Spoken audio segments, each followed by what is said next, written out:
Buenos días.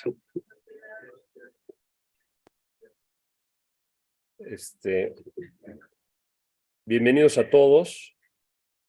Espero que me escuchen. Estamos también en una cuestión híbrida, también con la Escuela Libre de Derecho el día de hoy, hablando de un tema fundamental a nivel internacional en relación a la invasión de Rusia a Ucrania, ahora un año del aniversario de la invasión. Para mí es un honor que contemos con la presencia de Mariana Salazar Albornoz, experta en la materia, de quien me voy a permitir leer una pequeña semblanza.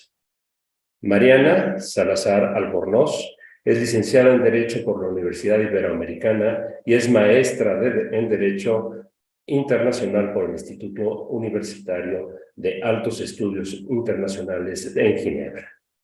Es asociada para programas académicos del Instituto Auschwitz para la prevención del genocidio y atrocidades masivas y profesora de Derecho Internacional Público, Humanitario y Penal Internacional en la Universidad Iberoamericana.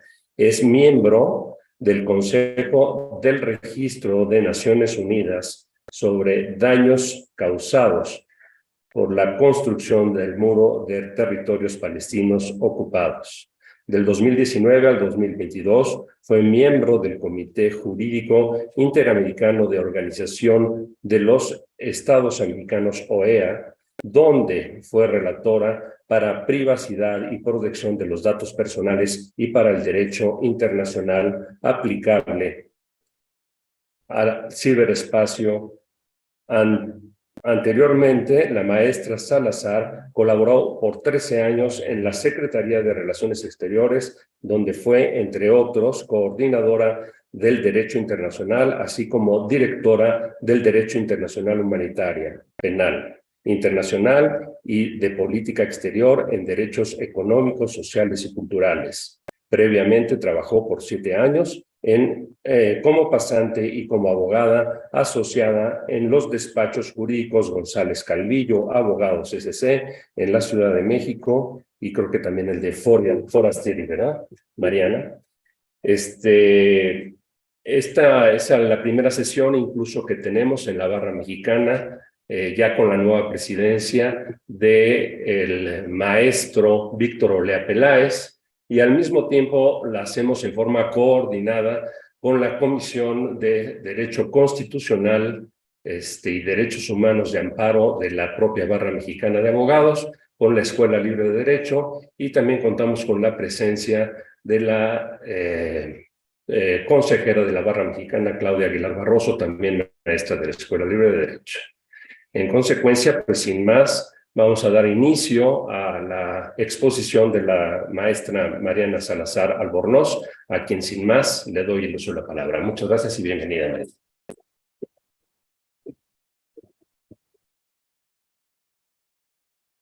Muchísimas gracias, Jorge. Muchísimas gracias a la Escuela Libre de Derecho y a la Barra Mexicana Colegio de Abogados por la invitación a hablar de este tema de la guerra de Rusia contra Ucrania, a un año exactamente de la invasión, esta invasión que cometió Rusia contra Ucrania en lo que se considera la mayor escalada militar que ha existido en los últimos 77 años en Europa. Voy a hablar en estos 45 minutos sobre las consecuencias de la invasión. Vamos a hacer un recuento un poco de la guerra, de los principales sucesos de la guerra, pero muy escueto. Después voy a hablar de las consecuencias humanitarias y después quisiera hacer un análisis a la luz precisamente del derecho internacional. Entonces, ¿qué violaciones al derecho internacional presuntas o ya comprobadas por algunos comités están existiendo? Y siguiente, ¿qué respuesta política multilateral ha existido? ¿Cuáles han sido las limitaciones de esta respuesta política? Que si bien es política, pues es en base o con base en el andamiaje jurídico de la post-Segunda Guerra Mundial establecido en la Carta de las Naciones Unidas. Y finalmente, ¿qué mecanismos de responsabilidad a nivel internacional por estas violaciones al derecho internacional se están realizando a través de procesos judiciales? Después dejaré un espacio para preguntas y respuestas. Espero espero sea de su interés. Voy a compartir pantalla. Si los que están en el Zoom me pudieran confirmar que ¿se ve completa la pantalla? Bien, gracias. Sí, se ve. Entonces, bueno, pues el conflicto todos nosotros hemos escuchado, las noticias. Al día de hoy, la zona roja es la zona en la que Rusia tiene avance o tiene presencia en Ucrania. Como verán, es una zona bastante importante. Esta guerra, esta invasión que comenzó el 24 de febrero de 2022 por el norte, el este y el sur de Ucrania, no es el inicio del conflicto armado entre ambos países. Ya en 2014, Rusia había ocupado la región de Crimea, con varias razones históricas que están detrás en las cuales no profundizaré. Pero actualmente, a partir del 24 de febrero, se invadió el resto de la zona norte, este y sur de Ucrania. Además de ser una táctica o una respuesta militar por parte de Ucrania a esta invasión rusa, Ucrania ha tenido también el apoyo de sanciones económicas por diversos países, por diversos organismos internacionales, pero también una de las respuestas u ofensivas por parte de Ucrania ha sido precisamente una respuesta judicial, una respuesta legal. Se habla por algunos comentaristas del término lawfare, así como cuando dicen warfare, ¿no? El hacer la guerra, están hablando de también el utilizar el derecho como una táctica de guerra, como una táctica de respuesta por parte de Ucrania, y es lo que ha hecho Ucrania de manera muy veloz. Ha utilizado todos los mecanismos jurídicos a su alcance. Vamos a ver que estos mecanismos no necesariamente son pues muy eficientes a nivel de corto respuesta, de corto alcance, pero Ucrania ha hecho uso de ellos y de esos vamos a hablar. Algunos de los sucesos más relevantes, no son todos, y esto es importante aclararlo, pero algunos de los sucesos más relevantes, la captura de la zona de Gerson, que fue por Rusia en marzo de 2022, que después fue liberada por los ucranianos en noviembre de 2022. Probablemente recuerdan en las noticias las imágenes de los ucranianos celebrando la liberación de esta ciudad. Esto es importante. Otra parte muy importante es la planta nuclear de Zaporizhia. Es una planta nuclear que llegó a ser capturada por Rusia en marzo pasado. El famoso ataque en Mariupol, esta ciudad donde, incluyendo el ataque a civiles en toda la ciudad y la destrucción tremenda de la ciudad, pues hubo un ataque importante a un teatro, un bien civil eminentemente, y con también muchísimas víctimas civiles involucradas. Los ucranianos se rindieron en Mariupol en mayo de 2022. En Kiev, los rusos llegaron a la capital, a Kiev, pero el 29 de marzo se retiraron, y esto también es importante. Otro de los sucesos que no va a quedar nunca en el olvido es el de Bucha, esta ciudad en la cual veíamos imágenes de cientos de civiles con manos atadas, disparados por atrás, asesinados en las calles, personas completamente inocentes que no participaban en las hostilidades. Y un suceso estratégicamente muy importante fue la destrucción en octubre pasado del puente de Kerch, este puente que conecta la zona de Crimea con Rusia, y era un puente que aparentemente fue atacado por Ucrania. Entonces hay debate, y ahora vamos a hablar un poco de si esta destrucción parcial, porque no se llegó a caer todo el puente, esta destrucción parcial del puente fue legítima o no bajo el derecho internacional humanitario. En respuesta a esta destrucción de esta vía de comunicación esencial para Rusia, Rusia ha desplegado enormes ataques en contra principalmente de plantas eléctricas e infraestructura esencial o infraestructura crítica de Ucrania. A partir de octubre del año pasado, hubo un ataque con 70 misiles en el cual 80% del país de Ucrania se quedó sin electricidad ni agua. Los 15 reactores nucleares que existían en Ucrania quedaron fuera del servicio. Al menos 116 civiles murieron solamente con ese único ataque de 70 misiles. En la zona de Dnipro, en enero, el mes pasado, también hubieron ataques a instalaciones de energía, y un misil ruso cayó en un edificio residencial, también causando más o menos 50 muertos. Eso es simplemente, y voy a dejar de compartir. Entonces, pues eso es simplemente para que entendamos un poquito del conflicto, que es mucho más complejo que lo que les mencioné, pero quería mostrarles algunos de los sucesos más importantes. ¿Qué consecuencias existen a un año de esta invasión terrible?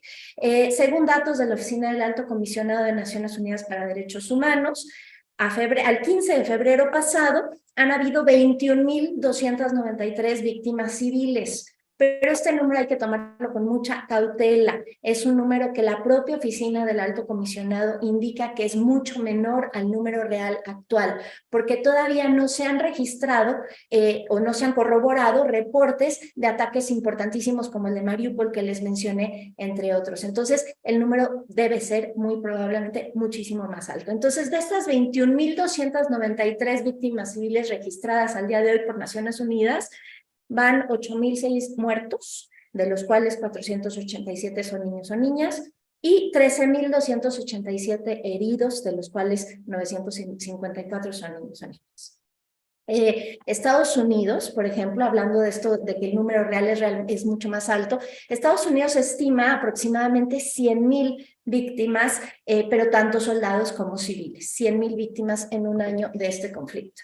El 90.3% de estas víctimas lo han sido por el uso de explosivos de amplio alcance, como artillería pesada, cohetes de lanzado múltiple, misiles y ataques aéreos, la mayoría en zonas densamente pobladas. Esto es un crimen de guerra, lo vamos a ver en unos momentos. Y también hay un número más pequeño, aproximadamente 632 civiles afectados por minas y por restos explosivos de guerra. También hay ciberataques, también lo vamos a mencionar. En total, hay 17.6 millones de personas hoy en necesidad de asistencia humanitaria derivadas del conflicto en Ucrania. Más de 8 millones de refugiados ucranianos que están distribuidos en diversos países en Europa y más de 5 millones han sido desplazados internamente al interior del país. Todo esto en el marco de un año es realmente una crisis humanitaria de inmensas dimensiones. En el caso de la respuesta política multilateral, como probablemente muchos de los que me escuchan están familiarizados, pues tenemos un pequeño problema, que es que Rusia es miembro permanente del Consejo de Seguridad de Naciones Unidas y por tanto tiene derecho de veto, es decir, puede bloquear cualquier resolución, cualquier acción por parte del Consejo de Seguridad. El Consejo de Seguridad celebró sesiones de emergencia inmediatamente antes y después de la invasión, esta invasión que además vino acompañada el 24 de febrero del año pasado por un largo discurso por parte del presidente Putin, que además se basaba en derecho internacional y que invoca en numerosas ocasiones el derecho internacional, no siempre de la manera que consideraríamos resultarían aplicables las normas de derecho internacional, pero sí buscando justificar en estas normas su actuar, y esto es interesante. Entonces, las sesiones de emergencia del Consejo de Seguridad vinieron acompañadas de un proyecto de resolución presentado por Estados Unidos y por Albania el 25 de febrero del año pasado, un día después de la invasión, pero, por supuesto, el proyecto de resolución que buscaba pues condenar la invasión y poner fin o llamar a Rusia a que ponga fin a la misma, pues evidentemente enfrentó el veto de Rusia y el voto en contra por parte de Rusia, pero además los votos en abstención por parte de China, India y los Emiratos Árabes Unidos. Entonces, de los 15 miembros del Consejo de Seguridad, 11 votaron a favor, 1 que fue Rusia votó en contra y 3, estos 3 que les menciono, votaron en abstención. Aunque podríamos pensar con base en este patrón de votación y en los patrones de votación en la Asamblea General, podríamos pensar, bueno, pero la mayoría de los países apoyan a Rusia. Pues sí, pero si pensamos en términos de población mundial, la verdad es que no llegan al 50% de la población mundial, porque tenemos en abstención o en contra a China, a Rusia, a India, países enormemente poblados que además con el apoyo de algunos otros, Belarus, Corea del Norte, entre otros, que pues en total hacen 50%, un poquito más de 50% de la población mundial. Bueno, entonces, ante este impasse o ante este congelamiento de acción en el Consejo de Seguridad, precisamente por el veto de Rusia, hay una opción planteada también en el sistema, en el andamiaje jurídico internacional de la posguerra, que se estableció desde 1950, que es la famosa opción de la resolución Unión Pro Paz, una opción en la que se determinó en 1950 que cuando hay un congelamiento en el Consejo de Seguridad debido al veto de algún miembro permanente en un asunto crucial de paz y seguridad internacionales, puede entonces la Asamblea General tomar acción, ahí no hay veto en la Asamblea General, en donde están representados todos los países miembros de Naciones Unidas, puede la Asamblea General adoptar resoluciones en esta materia y hacer recomendaciones. Son recomendaciones, esta es la enorme diferencia, mientras que las resoluciones del Consejo de Seguridad son resoluciones vinculantes, son las únicas resoluciones que conforme al artículo 25 de la Carta de Naciones Unidas son vinculantes para los estados, pues las resoluciones de la Asamblea General no lo son, son recomendaciones. Pero entonces, justamente basándose en esta opción de la Unión Pro Paz, justamente se decidió convocar a una sesión especial de emergencia después de la invasión y esta sesión se ha ido reanudando a lo largo del año y hasta el día de hoy, incluyendo una resolución última el día de ayer, han habido 6 resoluciones por parte de la Asamblea General en estas sesiones especiales de emergencia. La resolución del 1 de marzo del año pasado condenó la agresión y llamó al cese de las hostilidades. Nuevamente vemos 141 votos a favor, 5 en contra, Belarus, Corea del Norte, Eritrea, Rusia, Siria, entre otros, y 35 abstenciones. Tenemos otra resolución del 21 de marzo del año pasado que fue copatrocinada por México, es así, la anterior no, sobre las consecuencias humanitarias, que busca permitir el acceso o llamar a que no se bloquee el acceso a la ayuda humanitaria, entre otras cosas. Esta resolución también hace un llamado a respetar los derechos humanos y el derecho internacional humanitario. En abril hubo una tercera resolución en la cual la Asamblea General determinó suspender a Rusia de su membresía en el Consejo de Derechos Humanos. El Consejo de Derechos Humanos es un órgano subsidiario de la Asamblea General de Naciones Unidas y prevé la posibilidad de que si existe un país que está realizando violaciones graves o sistemáticas a los derechos humanos, se pueda suspender su membresía. Esta resolución fue la que decretó la suspensión justamente de la membresía de Rusia. En ese caso, México votó en abstención. En octubre se adoptó otra resolución relativa a la integridad territorial de Ucrania, que se busca respetar la integridad de Ucrania. También vemos un patrón de votación parecido a los anteriores, en este caso México votó a favor, no copatrocinó.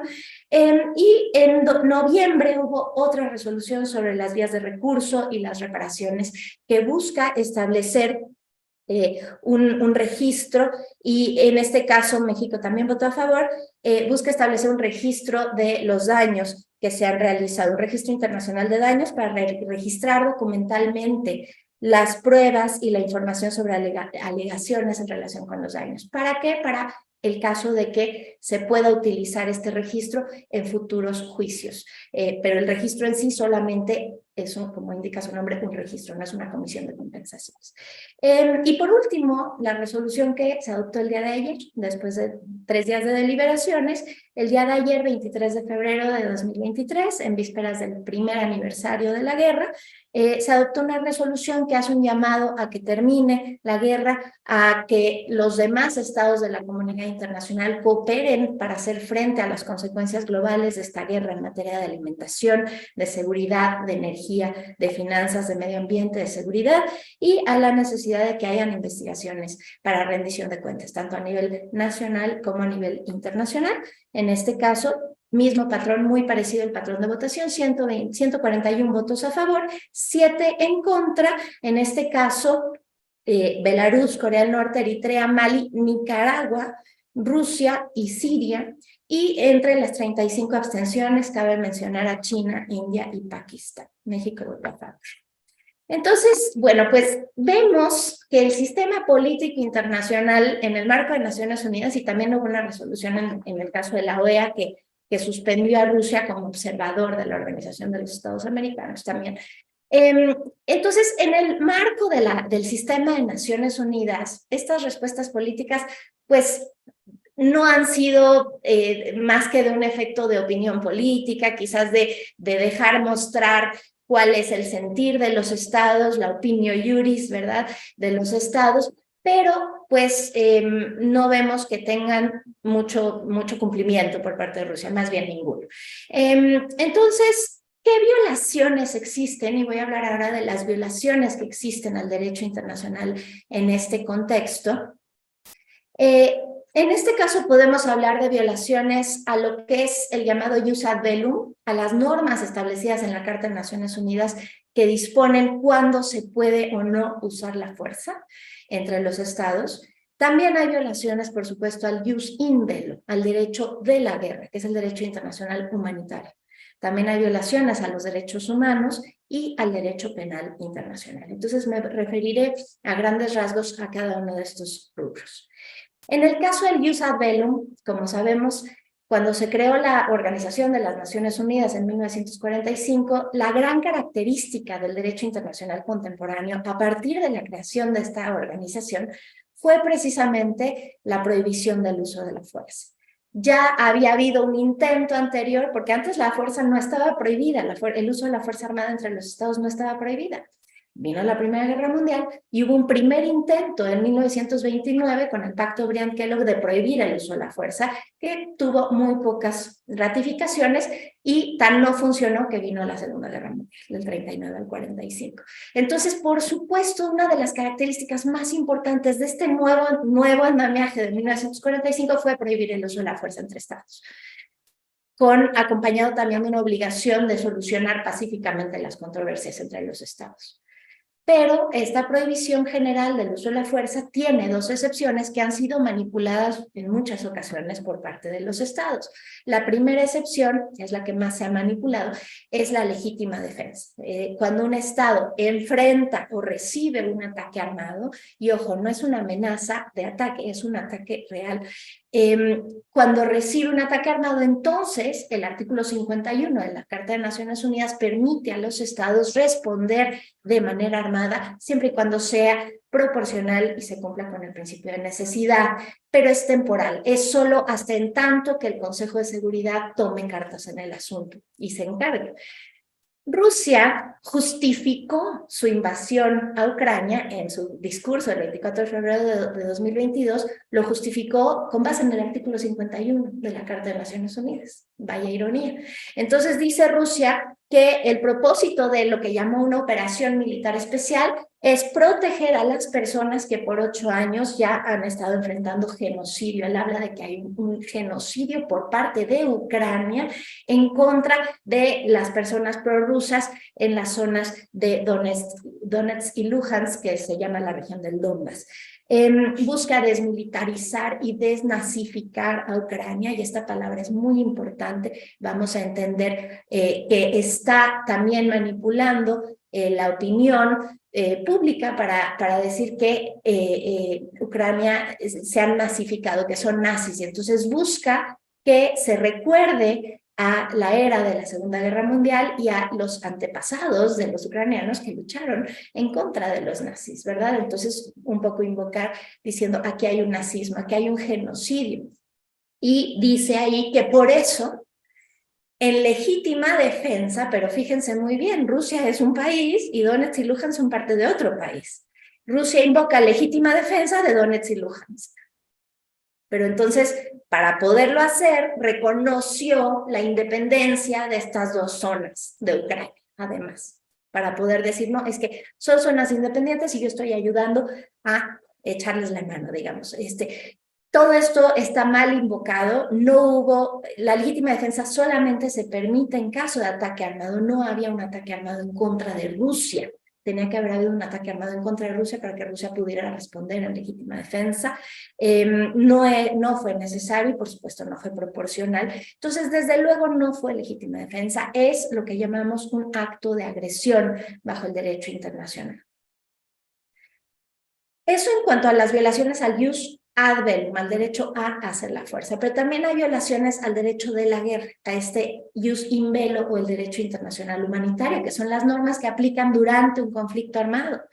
Y durante un conflicto armado, ya desde antes de la Segunda Guerra Mundial, pero después se reescribió el derecho humanitario en los convenios de Ginebra de 1949 y sus protocolos adicionales, y en diversas normas consuetudinarias, pues podemos pensar en principios humanitarios básicos, como el principio de distinción. En una guerra uno siempre tiene que distinguir entre objetivos civiles y militares y solamente puede dirigir sus ataques contra objetivos militares. Y además, esos ataques tienen que cumplir con el principio de proporcionalidad, el de precaución en el ataque, el principio de humanidad, el de no utilizar armas o tácticas de guerra que causen sufrimientos innecesarios o daños superfluos o que sean armas indiscriminadas. Hay muchas armas que no permiten dirigirse específicamente contra un objetivo militar, sino que caen digamos, de manera indiscriminada, caen en una zona amplia donde civiles son atacados. Y todo eso está previsto en las normas del derecho humanitario. Tanto Rusia como Ucrania son partes a los convenios de Ginebra del 49 y algunos de sus protocolos. Y es importante porque son convenios universales, son de los pocos tratados internacionales que tienen una ratificación universal. Y pues ya se han registrado por parte de una comisión que se estableció en el Consejo de Derechos Humanos, precisamente, se estableció una comisión de investigación. Y esta comisión de investigación, que continúa sus hallazgos, no es un órgano judicial para nada, pero emite reportes con conclusiones preliminares. Por supuesto, toca a un tribunal el determinar la existencia de violaciones el derecho internacional y de crímenes internacionales. Pero podemos hablar de este reporte, de esta comisión, como hallazgos preliminares. Su primer reporte que emitió y que entregó a la Asamblea General en octubre pasado, esta comisión determinó que habían precisamente crímenes de guerra y violaciones al derecho internacional humanitario, principalmente por parte de Rusia, pero el reporte también registra algunos crímenes por parte de ucranianos en materia de guerra. ¿Qué destaca este reporte entre las violaciones al derecho a la guerra? El uso indiscriminado de armas explosivas en zonas densamente pobladas, con un efecto devastador en edificios residenciales, escuelas, hospitales e infraestructura esencial. Hay un crimen de guerra específico que es destruir infraestructura o bienes que son esenciales para la supervivencia de la población. Y vemos que existe en este caso la destrucción de plantas eléctricas y de cuestiones de energía, de gas y de otros tipos de energía que causan también un efecto devastador en la supervivencia misma de la población. Vemos ataques directos a hospitales, por ejemplo, los hospitales están específicamente protegidos por las normas de la guerra, entre otros. Hay ataques deliberados contra civiles, recordamos otra vez Bucha, recordamos otra vez Mariupol. Insisto, solamente quienes participan en las hostilidades pueden llegar a ser un objetivo militar legítimo, digamos, bajo el derecho humanitario, y en este caso hay ataques deliberados contra civiles. Ambas partes, esto sí lo determina la comisión, ambas partes, tanto Rusia como Ucrania, pero en diferente grado, están fallando en proteger a civiles o a bienes civiles al ubicar algunos objetos y fuerzas militares en zonas densamente pobladas. Hay una obligación para las partes en conflicto de no ubicar objetivos militares en zonas que son principalmente residenciales civiles. Y esto ambas partes lo están violando.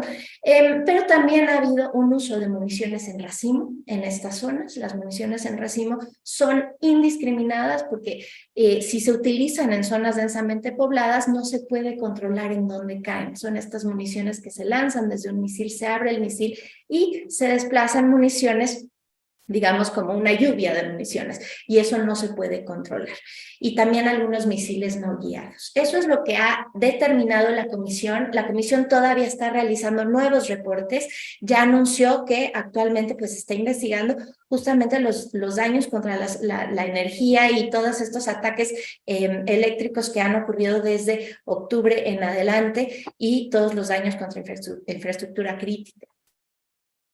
También ha habido ciberataques. Es interesante, muy interesante aquí que hay organizaciones que contemplan más de 1000 ciberataques que han existido en el contexto de la guerra, no todos directamente contra Rusia, algunos incluso contra otros países que, digo, no todos directamente por Rusia contra Ucrania, sino algunos contra países que apoyan a Ucrania o incluso empresas del sector privado que apoyan. Entonces, ransomware y ataques contra empresas que están apoyando o que están también sancionando a Rusia de cierta forma. Microsoft ha ayudado importantemente a Ucrania, entre otras empresas, y entonces esto permitió que Ucrania se protegiera un poco más de los ciberataques. Los datos esenciales de Ucrania de gobierno los pasaron a una nube con un servidor en otros países de Europa y eso protegió un poquito que no se dañara como ocurrió en el caso de Rusia contra Estonia en 2007, que fue muy fuerte. Y entonces pues Microsoft consideraba hasta junio del año pasado que habían habido ciberataques a redes de 48 agencias y empresas en Ucrania e intentos de penetración de redes y ciberespionaje a 128 organizaciones en 48 estados aliados a Ucrania. En diciembre, el último reporte de Microsoft también dijo que había que estar preparados porque las cibercapacidades de Rusia son enormes y todo parecería, los expertos piensan que más bien es un as que tiene bajo la manga. O sea, Rusia podría realizar un ciberataque mucho más grande y todavía no lo realiza. Entonces dice que prevé que se continuará la ciberofensiva hacia la infraestructura crítica y que sobre todo se puede extender también a los países y a las empresas y al sector que está brindando apoyo con armas y ayuda a Ucrania. En materia de derechos humanos, por supuesto que hay violaciones. Rusia y Ucrania son partes a 7 de los 9 principales tratados internacionales de derechos humanos. Ucrania es también parte a otro. Y la propia comisión que les mencioné en su reporte de octubre menciona como violaciones a estos tratados que han existido ejecuciones sumarias, tortura y malos tratos, violencia sexual y de género, reclusión y detención ilegal en condiciones inhumanas, deportaciones forzadas y violaciones a la integridad personal de los niños y a sus derechos. Entonces, en este caso, también, además de la comisión que creó el Consejo de Derechos Humanos de Naciones Unidas, que son Fact-Finding Missions, comisiones de investigación, también la propia Organización para la Cooperación y Desarrollo Económico ha enviado una misión de expertos, o creó una misión de expertos, que emitió un reporte que también determina evidencia de tortura, violaciones, asesinatos civiles y deportación forzada. Estos son también, a su vez, crímenes de guerra, entonces son violaciones a los dos conjuntos de normas. Esto es importante entender. Por último, el derecho penal internacional. Y ahora voy a pasar al tema de los procesos que existen. Pero el derecho penal internacional es importante que entendamos que pese a que ni Rusia ni Ucrania son estados partes al Estatuto de Roma de la Corte Penal Internacional, muchas normas de derecho penal internacional son lo que se llama derecho internacional consuetudinario. Y entonces existen violaciones por parte de Rusia a las normas de derecho consuetudinario a nivel penal internacional y también en lo aplicable con base en una declaración de aceptación especial que ahora voy a mencionar. Ucrania está siendo objeto de investigación judicial en la Corte Penal Internacional de una manera limitada, que ahora les voy a mencionar. Entonces, ¿qué tipo de crímenes podemos encontrar que existen sujeto a que un tribunal lo confirme? Por supuesto, crímenes de guerra, que ya les mencioné. ¿Cuál es la diferencia entre violaciones al derecho humanitario y crímenes de guerra? Las violaciones al derecho humanitario generan responsabilidad de los estados, los crímenes de guerra generan responsabilidad penal del individuo que los comete. Además, por supuesto, existe el crimen de agresión. El acto de agresión que cometió Rusia, que es responsabilidad del Estado ruso, también viene acompañado de un crimen de agresión por parte de los principales líderes políticos o militares de Rusia. Se habla de más o menos 6 principales artífices. Posiblemente crímenes de lesa humanidad, todavía no hay un juicio que lo determine, pero los crímenes de lesa humanidad requieren comprobar que existen violaciones generalizadas o sistemáticas a derechos humanos, como tortura, como ejecuciones extrajudiciales, como asesinatos deliberados, de manera generalizada o sistemática conforme a la política de un Estado. Entonces, muy probablemente, y esto es parte de la competencia que tiene la Corte Penal Internacional, muy probablemente se determine que estos hallazgos preliminares de violaciones a derechos humanos, en efecto, llegan al grado de ser crímenes de lesa humanidad. Y otro crimen muy interesante, es decir, tenemos los 4, solo hay 4 crímenes internacionales, los 4 están presentes o muy probablemente presentes en este conflicto. El genocidio, hay alegatos, como dije, por parte de Rusia, de que Ucrania está cometiendo un genocidio, pero también por parte de Ucrania, de que lo que está realizando Rusia es un genocidio.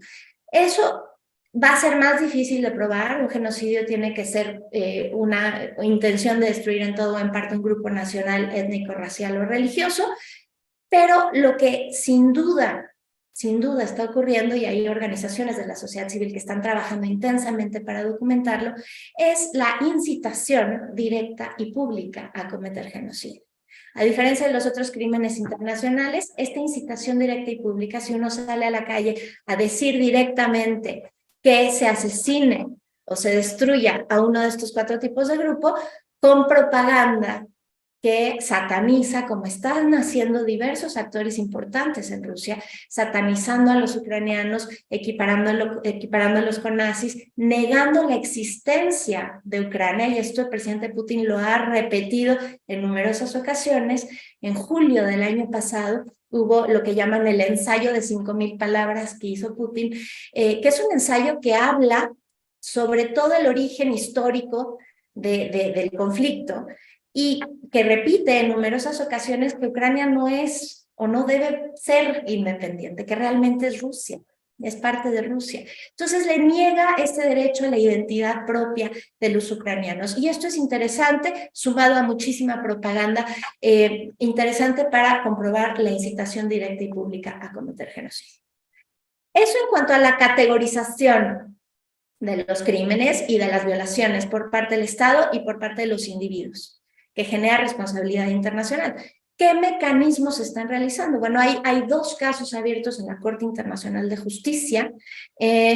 Una primera demanda derivó de la invasión a Ucrania, esto fue a Crimea, esto fue en el año 2014.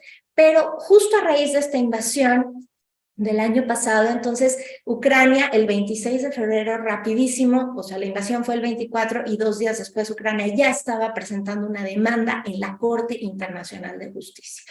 Ahora, la competencia de la Corte Internacional de Justicia requiere, ya sea para activarse, requiere que Rusia haya aceptado de manera permanente su competencia, lo cual no sucedió. Rusia no tiene una declaración de aceptación permanente de la Corte Internacional de Justicia. Requiere, otra opción es que haya un convenio entre ambas partes para someter una disputa a la Corte. Tampoco sucedió, evidentemente. Y otra de las opciones es que haya una cláusula en un tratado internacional del que ambos países sean partes que diga que cualquier disputa relacionada con ese tratado se va a remitir a la Corte Internacional de Justicia. Y fue con base en este tipo de cláusula y solamente con base en una convención de la cual Rusia no se había salido, que era la Convención para la Prevención y Sanción del Delito de Genocidio, esta convención de 1948, con base en esa cláusula de esa convención, pudo Ucrania demandar a Rusia, porque Rusia es parte de esta convención de genocidio. ¿Okay? No es parte, por ejemplo, los convenios de Ginebra, que hablan de derecho humanitario, esos no traen una cláusula que permite remitir a la Corte Internacional de Justicia las disputas. Entonces, pues solamente se podían basar en esta convención que sí lo traía. Es una de las, bueno, es una disputa sobre la interpretación, aplicación y cumplimiento de la Convención de Genocidio. Dice Ucrania, hay una disputa de hechos. ¿Por qué? Porque Rusia dice y justifica su invasión con base en un genocidio. Y yo, Ucrania, digo, yo no estoy cometiendo un genocidio. Entonces, tenemos una disputa de hechos que la Corte tendrá que determinar. Y segundo, hay una disputa de derecho. ¿Cuál es la disputa de derecho? Pues si Rusia tiene, bajo esta convención de prevención y sanción del genocidio, si Rusia tiene realmente la base legal para decir que parte de su obligación de prevenir el genocidio le faculta a utilizar acción militar invadiendo Ucrania. Esto bajo el artículo 1, que obliga a prevenir el genocidio, y también bajo el artículo 8, que dice que los estados tienen que recurrir o pueden recurrir a la ONU para también el cumplimiento de la obligación de prevención, o sea, que tiene que ser en el marco de Naciones Unidas. Ucrania lo que está diciendo es, esta invasión no se hizo en el marco de Naciones Unidas, no es un uso de la fuerza autorizado por el Consejo de Seguridad. Hubo una solicitud por parte de Ucrania de medidas provisionales y la Corte Internacional de Justicia determinó, Rusia no participó en las audiencias en marzo pasado, pero sí mandó un documento de posición y la Corte Internacional de Justicia determinó ordenar a Rusia en una orden de medidas provisionales que de verdad ha sido inaudita, porque cuando Ucrania le estaba pidiendo limitar la orden al tema de la prevención de genocidio, la orden que decidió emitir la Corte Internacional de Justicia fue una orden amplia de ordenar a Rusia de suspender todas las operaciones militares en Ucrania. Esto es muy importante. Y también de abstenerse de cualquier acción que pueda agravar o extender la disputa. Evidentemente, esta orden fue adoptada por votos a favor, pero por 2 votos en contra, es decir, con 2 votos en contra, en el caso del juez ruso y el juez chino. Entonces, 13 votos a favor y 12 en contra, son 15 magistrados en la Corte. ¿Qué está pasando en la Corte Internacional de Justicia y por qué no estamos viendo todavía una sentencia de fondo? Bueno, pues Ucrania tenía hasta septiembre para presentar su memoria o su demanda, su documento completo de fondo. Ucrania muy estratégicamente adelantó la presentación de su memoria y lo presentó en julio. Y eso adelantó los tiempos. Pero también Rusia, muy estratégicamente, sabiendo que una vez que un Estado presenta su memoria de fondo, puede la otra parte presentar objeciones preliminares dentro de los siguientes 3 meses. Si se presentan objeciones preliminares sobre la jurisdicción de la Corte, entonces la Corte tiene que suspender la consideración del fondo y tiene que meterse a considerar la cuestión de la jurisdicción y la admisibilidad. Y eso es lo que hizo Rusia. El último día de ese lapso de 3 meses presentó objeciones preliminares, lo cual nos sorprende quizás en el sentido de que muchos pensábamos que Rusia ya no iba a participar en el proceso, pues con esto comprueba que sí. Y pues al presentar sus objeciones preliminares sobre la jurisdicción, ahora Ucrania tuvo hasta el 3 de febrero pasado para presentar sus observaciones a las objeciones preliminares y todavía tiene que venir una fase de audiencias orales sobre la jurisdicción. Y después de que acabe eso y que la Corte determine jurisdicción y admisibilidad, entonces se inicia la consideración de fondo. Entonces, esta estrategia retrasó más o menos 2 años el proceso judicial de la Corte Internacional de Justicia, lo cual es muy frustrante. También en algo interesante de la Corte Internacional de Justicia, y ya estoy por concluir, pero también en algo interesante de la Corte Internacional de Justicia es que hay una facultad en el Estatuto de la Corte para que otros estados presenten intervenciones si son estados partes a la convención que se está alegando. Y en este caso ya van 40 y, déjenme ver cuántas, pero muchas, 40 y tantos estados que han presentado justamente intervenciones, 33, perdón, estados han presentado intervenciones explicando cómo ellos consideran que debe interpretarse la Convención para la Prevención de Genocidio. La gran mayoría precisamente diciendo, no, yo interpreto que la Convención de Genocidio y la obligación de prevención no permiten el violar otras normas fundamentales del derecho internacional como es la prohibición del uso de la fuerza, ¿verdad? Contra la soberanía o la integridad territorial y independencia política de otro Estado. Entonces, en eso va el caso en la Corte Internacional de Justicia. Insisto, es parte de toda esta estrategia jurídica que ha utilizado Ucrania a nivel internacional y es la segunda. Hay dos entonces demandas. La otra, que fue en 2014 y fue por la invasión a Crimea, esa se basa en la Convención para eliminar la discriminación racial y en la de financiamiento del terrorismo, porque Ucrania está diciendo que Rusia está en la zona de Crimea, en este caso desde el 2014, haciendo una campaña de discriminación racial en contra de ucranianos y financiando grupos terroristas. Otra corte que se ha utilizado por parte de Ucrania es la Corte Europea de Derechos Humanos. Esta corte de la cual Rusia dejó de ser parte porque la Corte Europea de Derechos Humanos dice, o la Convención Europea de Derechos Humanos que crea esta corte dice que si un Estado sale del Consejo de Europa, 6 meses después automáticamente deja de ser parte a la Convención Europea de Derechos Humanos y por tanto ya la Corte Europea de Derechos Humanos ya no puede ver casos. Entonces, en este caso, pues Rusia primero fue suspendida del Consejo de Europa el 25 de febrero de 2022, justo después de la invasión. Después, el 15 de marzo, anunció que se iba a retirar Rusia voluntariamente y que ese retiro iba a surtir efectos en diciembre. El Consejo de Europa se reunió y decidió que más bien al día siguiente expulsaron a Rusia. Entonces expulsaron a Rusia del Consejo de Europa el 16 de marzo y esto generó que el 16 de septiembre dejara ya Rusia de ser parte o de reconocer la competencia, de ser parte de la Convención Europea de Derechos Humanos y de reconocer, por tanto, la competencia de la Corte Europea. No obstante, todos los casos que la Corte Europea ha iniciado antes de esa fecha, pues esos casos continúan. Y Ucrania, han habido diversos casos presentados por individuos, pero también esta Corte permite comunicaciones interestatales. Entonces, Ucrania ha presentado 10 casos interestatales contra Rusia, algunos que tienen que ver con la invasión de 2014 de Crimea y uno, pues, inmediatamente después de la invasión del año pasado, el 28 de febrero, Ucrania demandó a Rusia por violaciones masivas de derechos humanos cometidas por fuerzas rusas en el marco de la agresión militar. Esto, pues, seguirá su curso y es importante. También hay demandas por parte de Ucrania contra Rusia en el Tribunal Internacional de Derecho del Mar.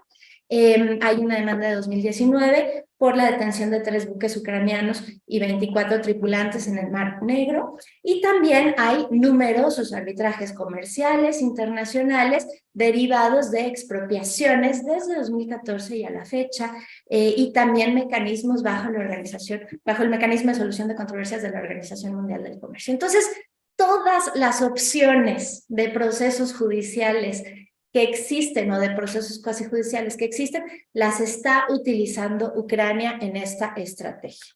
A nivel penal individual, pues ahí tenemos que la Corte Penal Internacional, como les mencioné, ni Rusia ni Ucrania son estados partes al Estatuto de Roma que creó la Corte Penal Internacional.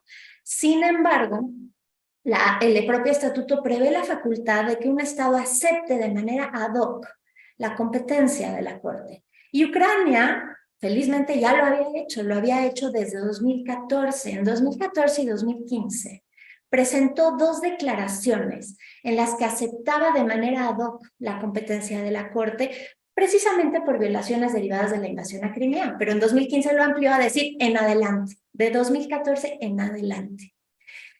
Con base en esto, pudo la Corte Penal Internacional iniciar una investigación judicial. La fiscal anterior de la Corte, Fatou Bensouda, antes de concluir su mandato, había llegado a la conclusión preliminar de que se habían dado crímenes de guerra y crímenes de lesa humanidad. Esto lo dijo en 2020, antes de la reciente invasión. Entró un nuevo fiscal, que es Karim Khan, y en cuanto Rusia invadió Ucrania el año pasado, en febrero, pues luego lo que hizo la fiscalía fue decir que tiene la intención de pasar esto, que era un examen preliminar, que es un examen preliminar que está en manos de la fiscalía, de pasarlo a una investigación judicial. Para eso, el fiscal tenía 2 opciones. O pedir autorización a los jueces de la Sala de Cuestiones Preliminares, lo cual iba a retrasar un poquito el proceso, porque era algo que inició de manera, que inició un Estado y que la Fiscalía investigó, pero tiene otra opción y lo dejó sobre la mesa en un discurso en febrero del año pasado diciendo, si otros estados me remiten la situación de Ucrania, yo me puedo saltar el requisito de solicitar autorización a los jueces y directamente lo convierto en una investigación judicial. Así sucedió, y entonces tuvo la remisión por parte de 41 estados en un acto de cooperación internacional importante, y entonces ya desde marzo del año pasado se inició esta investigación judicial en la Corte Penal Internacional por cualquier tipo de crímenes. Puede ser genocidio, crímenes de guerra, crímenes de lesa humanidad, no cualquiera, ahora les menciono, cometidos en territorio ucraniano desde 2014. Pueden ser por fuerzas rusas y pueden ser por fuerzas ucranianas también. Esto es importante y es responsabilidad penal individual. Esta investigación judicial sigue en curso. Se abrió un portal dedicado, entonces las organizaciones de la sociedad civil que están documentando crímenes pueden remitirle toda la información que tengan en ese portal a la Fiscalía para investigar. Muy controvertido el asunto de que, si se fijan, no mencioné el crimen de agresión.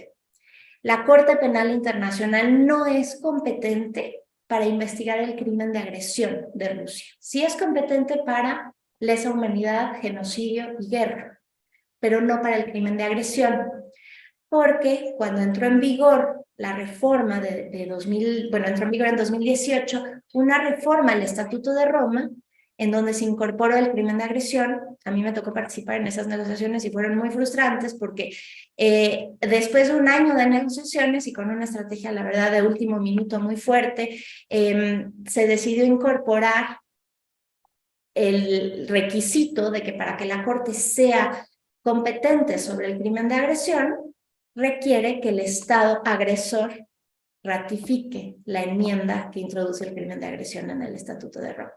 Evidentemente, los estados que son frecuentes agresores nunca van a ratificar esa enmienda.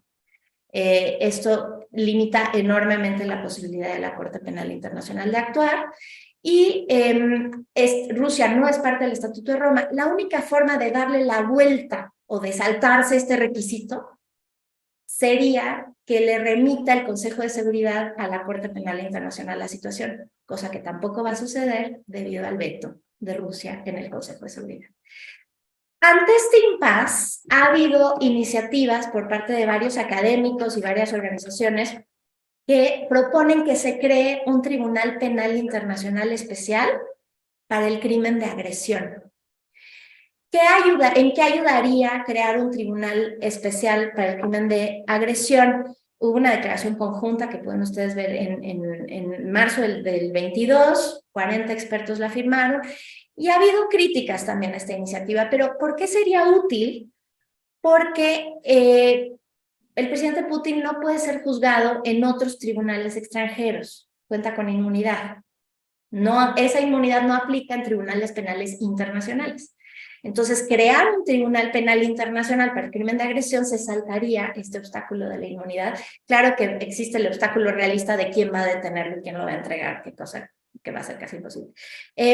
Los que están planteando esta iniciativa hablan de más o menos 6 personas, porque el crimen de agresión es un crimen de líderes. Solo es el que comete la planificación, preparación, realización o inicio del acto de agresión, de la invasión a otro país. Y son los más altos líderes políticos o militares. En este caso, pues se habla de una estrategia de aproximadamente 6 personas. Otras organizaciones de la sociedad civil están planteando la posibilidad de un tribunal híbrido como una mejor solución. Un tribunal en donde, junto con las autoridades judiciales de Ucrania, se inserte quizás dentro del sistema judicial de Ucrania una posible sala especial para crímenes internacionales en la que puedan participar algunos jueces internacionales. Es otra de las ideas.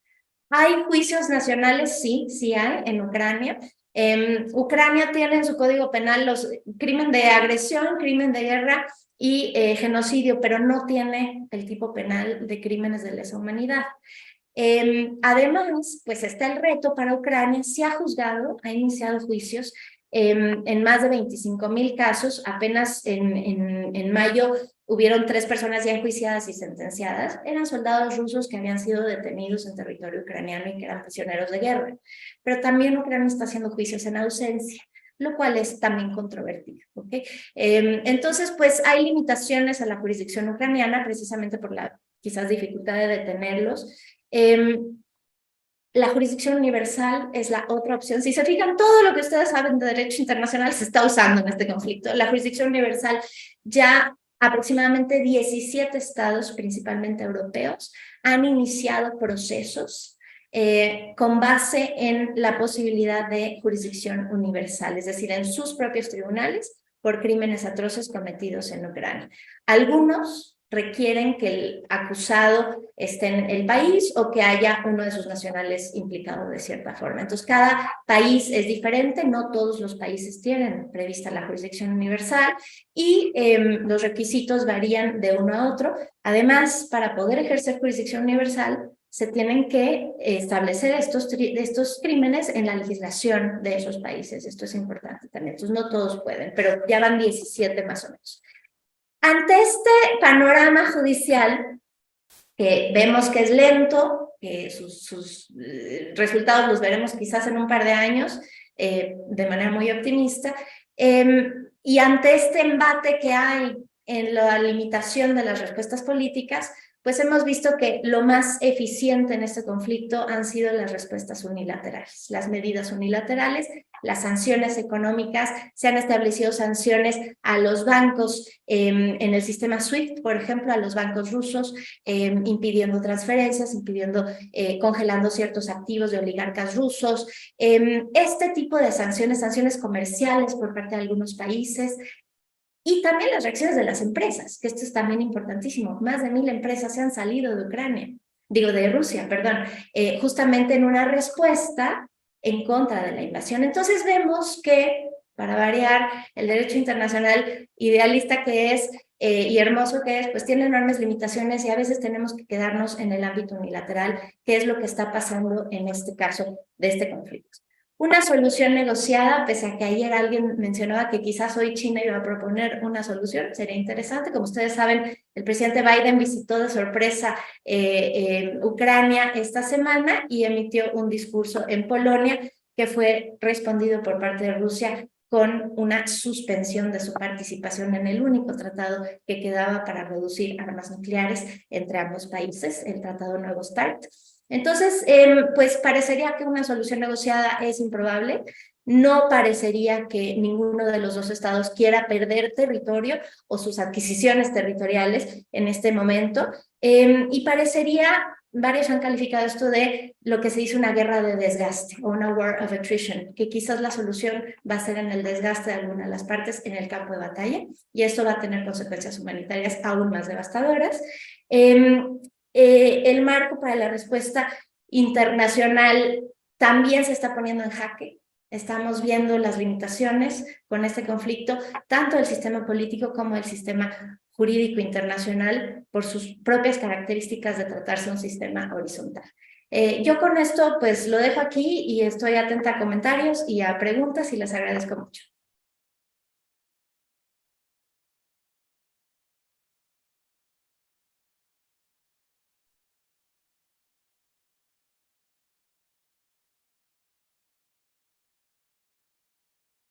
Muchas gracias, Mariana. Excelente exposición. Definitivamente nos compartes el estado mundial en donde nos encontramos ahorita y sobre todo la crisis internacional del Estado de Derecho, que obviamente nos preocupa a todos a nivel mundial y nacional. Pero bueno, si tú lo permites, abriremos un momento para preguntas y respuestas. Y haciendo ahorita aquí anfitrión de la anfitriona a nivel internet, veo por ahí a Arturo, que es el subcoordinador de la Comisión de la Ciudad de México.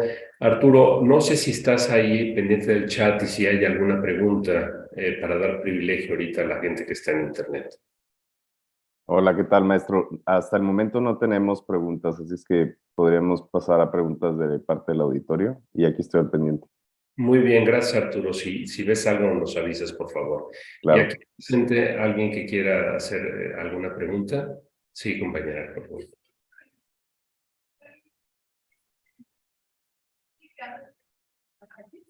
Estos ciberataques en cyber warfare se están alugando a esta región, como para la política ahora los derechos internacionales están algo que yo bombardeé una ciudad a que yo voy a examinar el promedio para destruir los platos de luz.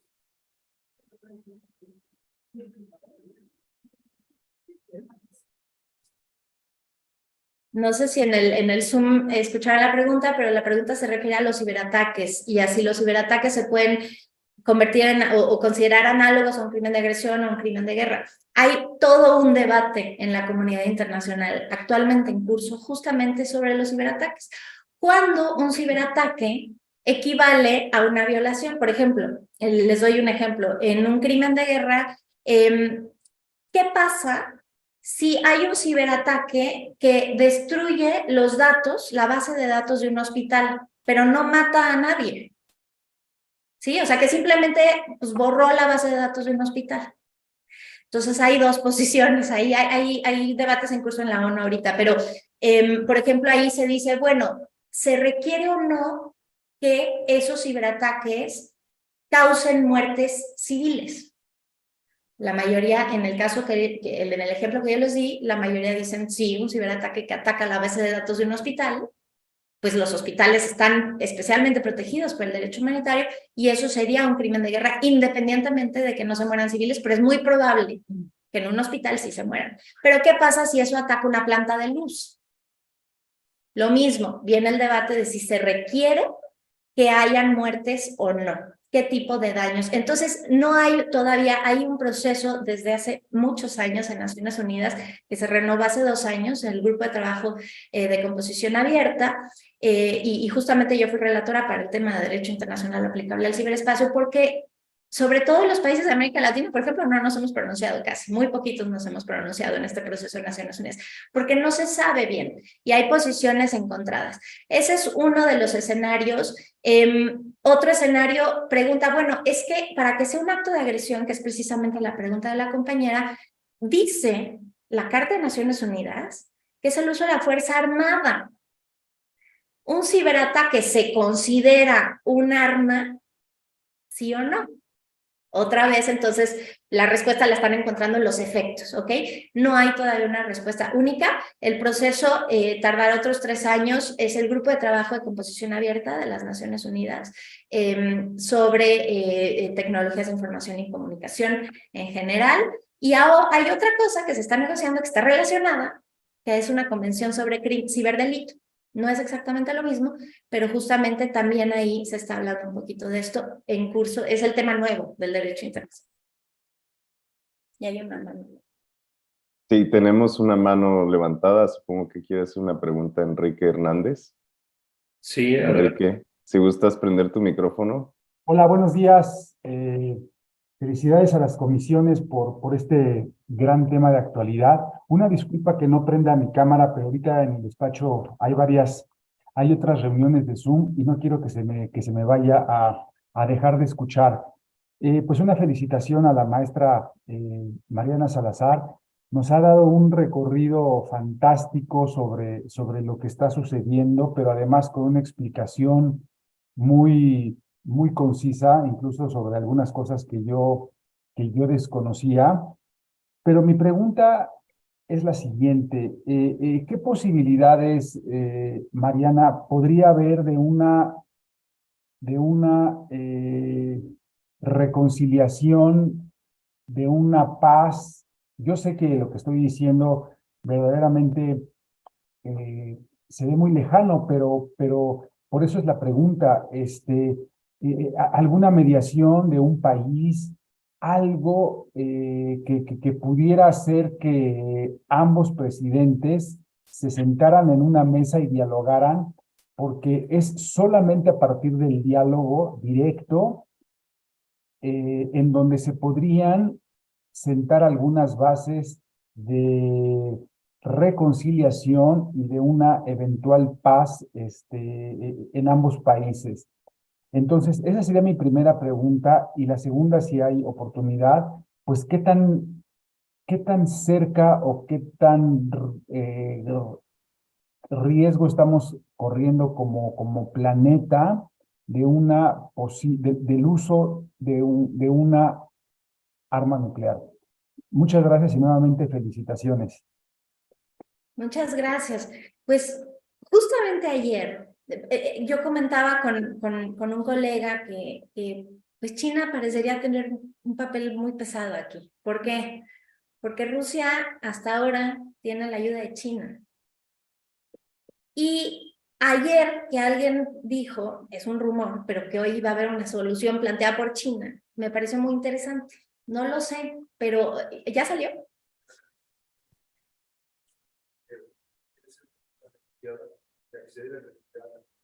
No debe de hacer un cese al fuego para poder negociar y centrarse en las cuestiones. Entonces está poniendo a los dos países que toman en consideración una posición muy diferente a la que se pensaba que iba a tomar China. Me parece muy, para los de Zoom, nos están comentando aquí que ya salió mientras estábamos conversando y que precisamente China dice que debe ser una solución negociada con un cese al fuego de ambos países, que justamente China como que se ha ido poniendo en medio, digamos, antes estaban muy pro Rusia y ahorita ya como que se está suavizando. Taiwán. O sea,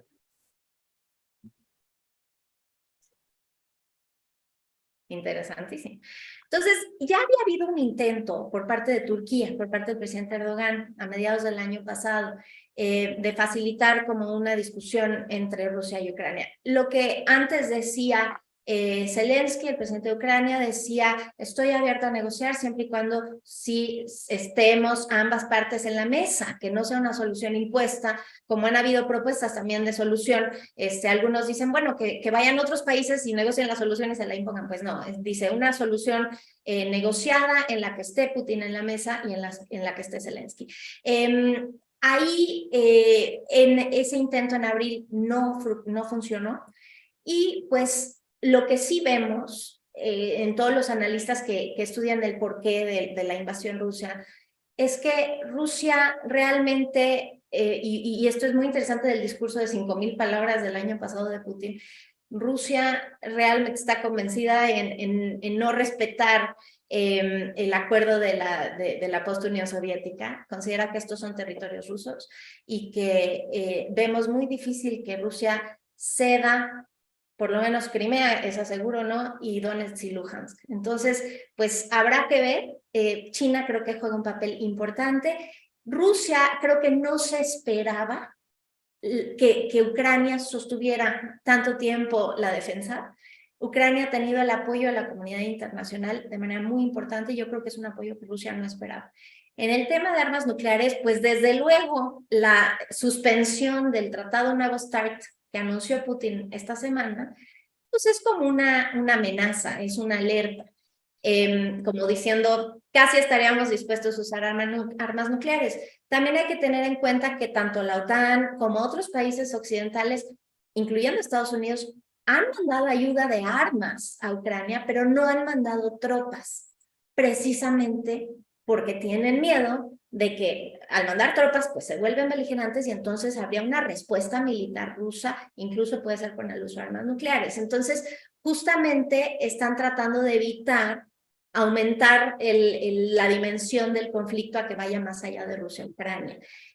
Yo creo que es una amenaza, esperemos que no llegue al uso de armas nucleares, pero es una amenaza tremendamente seria y así la debemos tomar, la que hizo Putin con esta suspensión de este tratado. Muchas gracias. Sí, mi pregunta va dirigida en el mismo sentido de la pregunta que hicieron en el Zoom. ¿Qué tan latente está el riesgo de que exista una tercera guerra mundial? En el sentido de que con un arma nuclear que se utilice o con una tropa ajena, o sea, ni Ucrania ni Rusia, alguno de los dos se utilice, ya sería una especie de declaratoria de guerra para cualquiera de los dos lugares que están en este caso en conflicto. ¿Cuál es su opinión al respecto? Pues es interesante que uno de los acuerdos después de la desintegración de la Unión Soviética, hubo un acuerdo con Ucrania, por parte de Rusia con Ucrania, donde Rusia se obligaba a respetar las fronteras de Ucrania, a cambio de que Ucrania le diera a Rusia las armas nucleares que tenía. Ucrania antes era la tercera potencia nuclear del mundo, después de Rusia y Estados Unidos. Hoy Rusia y Estados Unidos tienen el 90% de las armas nucleares y hay otros países nucleares en el mundo también, los 5 miembros permanentes del Consejo de Seguridad y algunos otros. Pero hoy se concentran ahí. Ahora son diferentes los tipos de armas nucleares que tienen unos y otros. Entonces, un uso de un arma nuclear por parte de Rusia creo que generaría ciertos efectos devastadores, pero más efectos devastadores creo que tendría la posibilidad nuclear que puede tener Estados Unidos de responder. No veo lejano, yo no creo que sea descabellado pensar en una tercera guerra mundial, tristemente. Por eso es tan importante que esta propuesta china, pues ojalá surta efecto, porque de verdad ya estamos viendo que esto está prolongándose por más tiempo del que se esperaba y las consecuencias pueden ser enormes precisamente por la potencia nuclear que tiene. Eso es el peligro.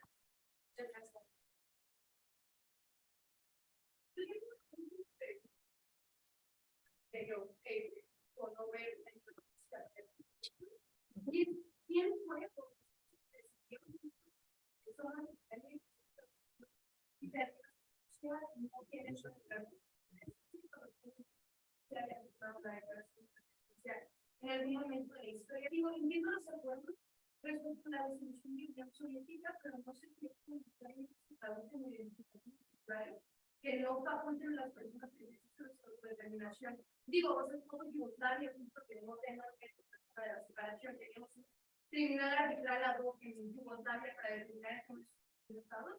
Y mi duda es, o sea, ¿quién determinó que eran independientes? ¿Y cómo es que la comunidad, no para nada, sí, digo,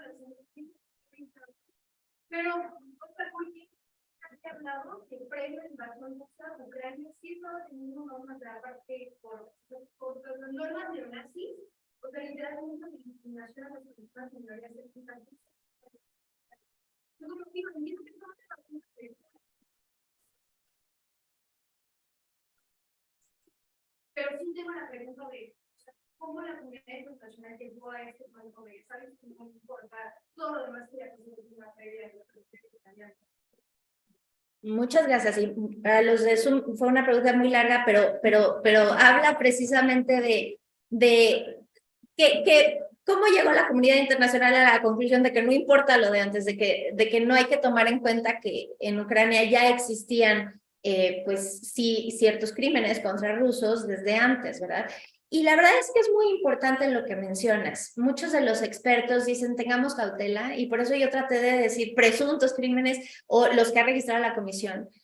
A veces por una tendencia a querer estar del lado de Ucrania, llegamos a afirmaciones que simplemente todavía no hay una sentencia judicial y que no podemos afirmar a ciencia cierta como abogados que somos, ¿verdad?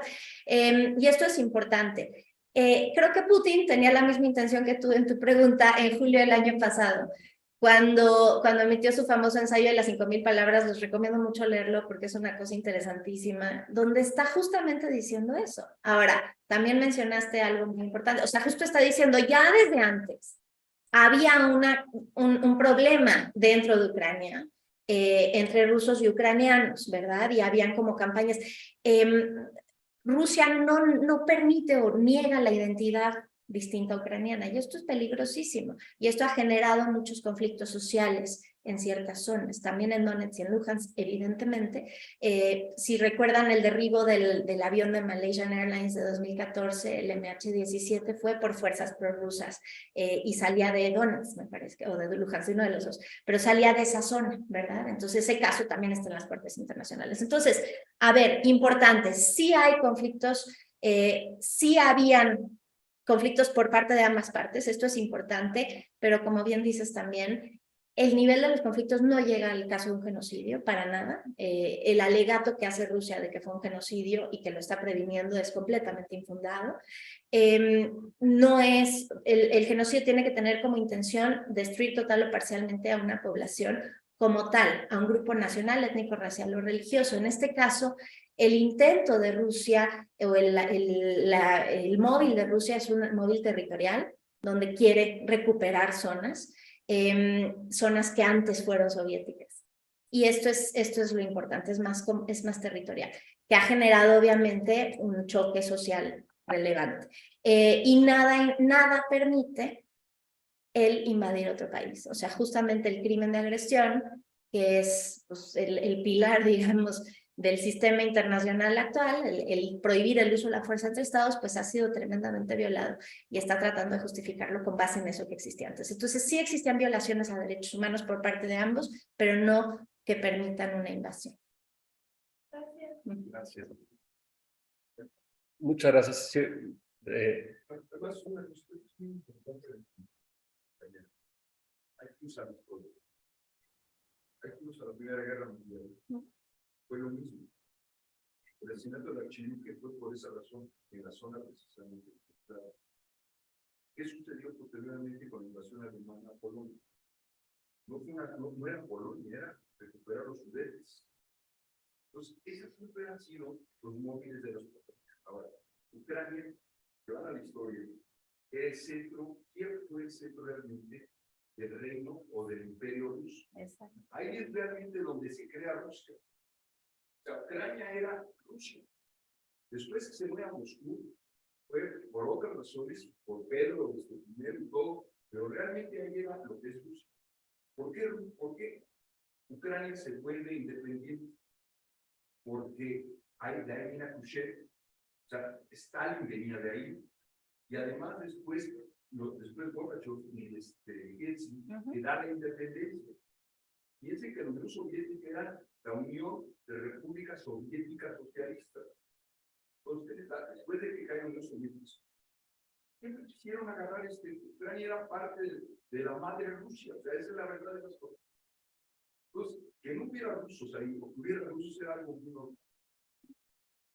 Ahora, ¿cuál es la historia? Ni siquiera no está replicando lo mismo otra vez.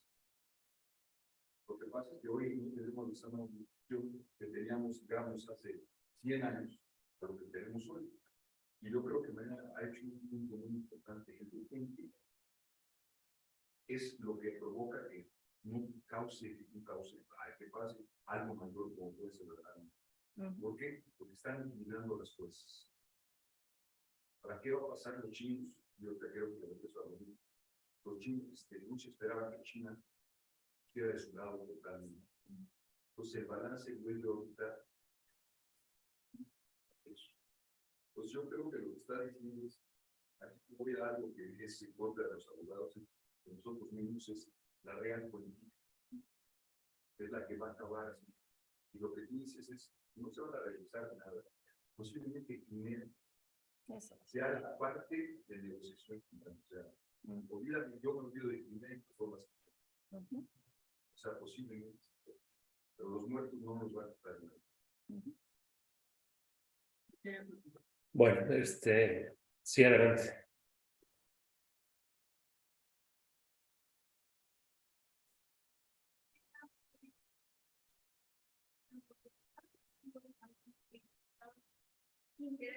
Países que no se ven más reflejados en este conflicto, porque detrás de uno de estos conflictos, que probablemente solo pueden construir entre dos naciones en la paz del gobierno, la que tenemos intereses de nuestro amigo Estados Unidos, y pues el derecho como tal, creo que están aquí muy limitada ante la política, porque ellos realmente lo que están haciendo, o sea, no están más que centrándose en política y no en dirección clara. Un poco mostrado aquí, lo que es de las cosas más graves que tienen, porque están jugando con somos ucranianos, tenemos otras armas, Rusia tenemos otras armas, pero realmente no estamos viendo la parte humana de ambas naciones, que decir, bueno, estos conflictos vienen más allá de lo que podemos resolver políticamente y con el derecho a la cuenta que todo está mal, todo está demasiado enrollado, porque vas a castigar una acción que en apariencia está haciendo algo totalmente malo, pero es una respuesta a una reacción tan grande de la que solamente era grande. Es una muy importante pregunta que se comparte siempre que cualquiera de los 5 miembros permanentes están implicados en alguna violación. Tristemente, en este caso tenemos a un miembro permanente y eso genera que las vías de solución posibles con más dientes estén limitadas. El Consejo de Seguridad no puede tomar resoluciones porque hay veto, no puede remitir la situación del crimen de agresión a la Corte Penal Internacional, y aunque lo hubiera remitido, la Corte Penal Internacional va a también tener, con todos los crímenes que se está investigando, va a tener retos en poder detener a los rusos que está acusando y en poderlos enjuiciar, porque no puede juzgarlos en ausencia. Necesita que estén detenidos en Ucrania, ojalá, ¿verdad? Pero los altos van a estar en Rusia y esos nadie los va a detener. Entonces, la pregunta para los de Zoom, después de una explicación, digamos, de contexto, es qué tanto tiene que ver realmente o qué tanto sirve realmente el derecho cuando vemos que lo que prevalece aquí son intereses políticos.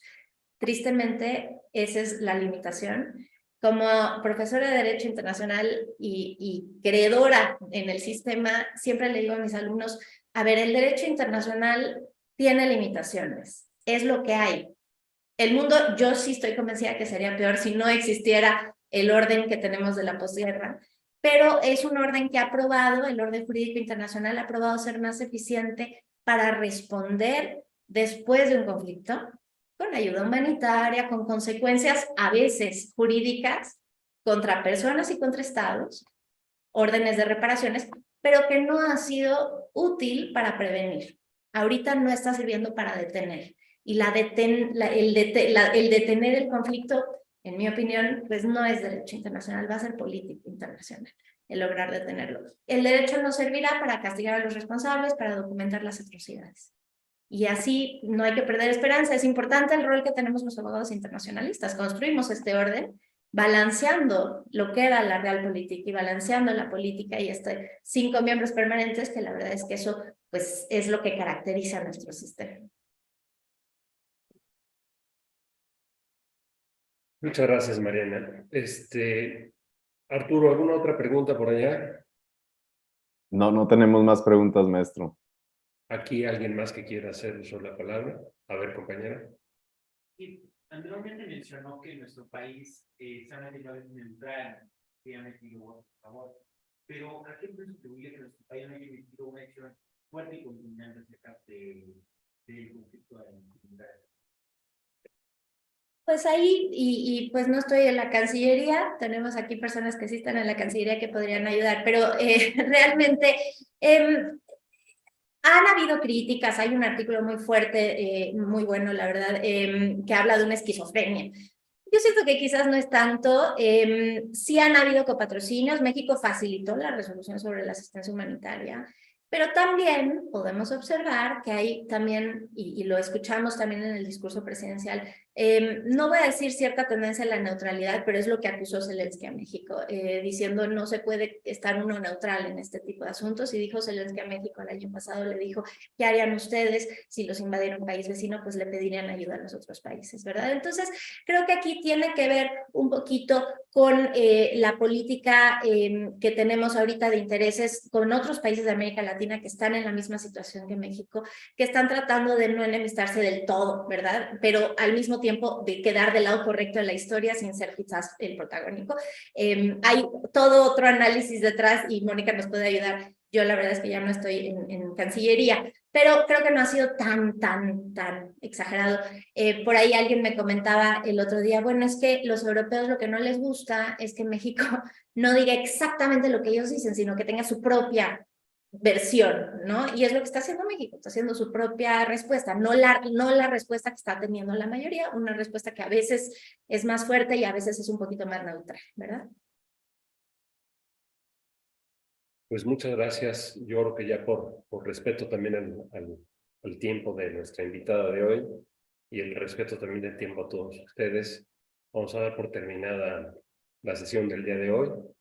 Pues no sin antes agradecer definitivamente la excelente exposición de Mariana, las preguntas de ustedes, el interés en la sesión del día de hoy y sobre todo que abramos conciencia, ¿no?, de dónde estamos ahorita a nivel internacional parados, de dónde queda el tema jurídico en la solución de los conflictos y de la participación que debemos tener todos efectivamente en respetar el derecho. Cuando eso no se logra, vienen este tipo de problemas que luego solucionarlos son muy graves, muy complicados, pero al final de cuentas por eso estamos aquí sentados y por eso estamos estudiando derecho, para buscar salidas adecuadas a los conflictos nacionales e internacionales. Les agradezco mucho la participación a todos y que tengan un buen viernes, un buen fin de semana y gracias a todos ustedes. Gracias, Arturo. Gracias, saludos a todos.